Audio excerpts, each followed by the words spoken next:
Now, here's Matt Walsh, host of the Matt Walsh Show. Matt, now the officer said she accidentally killed this man on Sunday. She's already resigned. Tomorrow, she's going to be charged.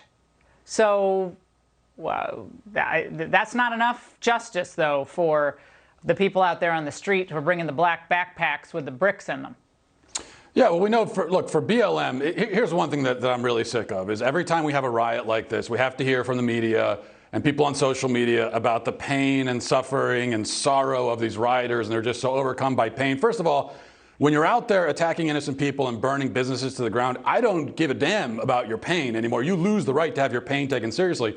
But second of all, I don't believe that you're in pain. I mean, you could watch the video of them burning a Dollar Tree and looting, and you listen to the video, people are laughing and having a great time, just casually walking out with armfuls of stolen items. That's not what like being in pain looks like. But we also know that BLM, listen, if they cared about black lives, generally speaking, why are we waiting specifically for these rare cases of unarmed black men being shot by cops? Now, despite what you hear from the media, that happens very rarely. In fact, it's more often that white people are shot by cops, whether armed or unarmed.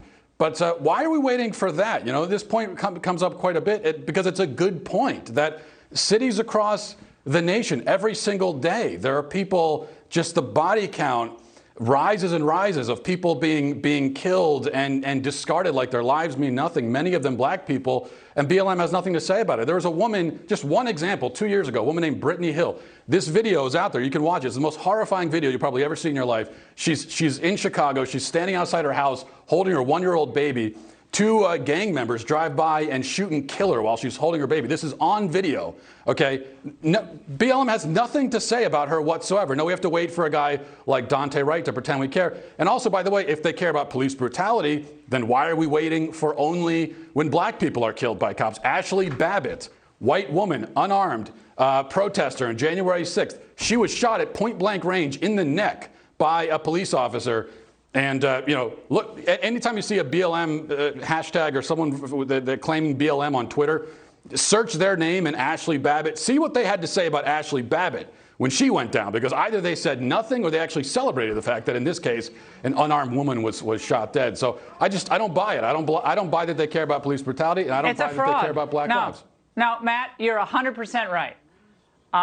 And what we're seeing tonight, this isn't Minnesota, okay?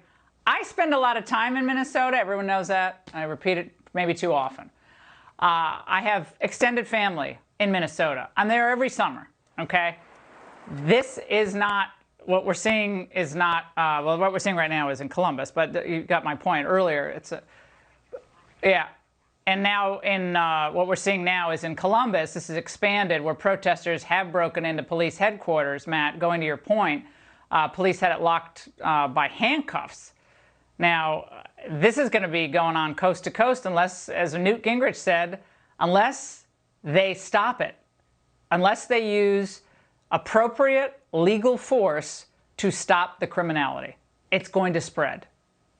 Yeah, well, look at first of all, breaking into a police station, and we know that they did it, as you mentioned earlier in the show. We know what happened in Minneapolis. They broke into a police station and burned it, almost to the ground, and the cops abandoned it, basically, had to run for their lives.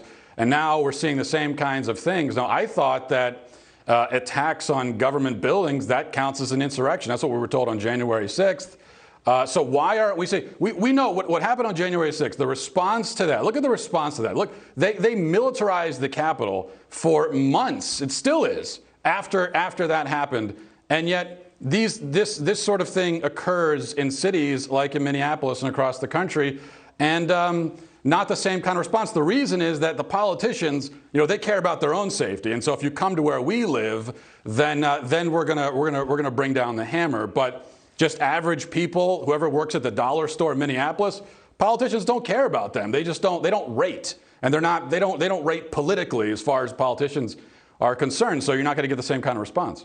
No, the razor wire only goes in when you're protecting Nancy Pelosi. Matt, thank you so much.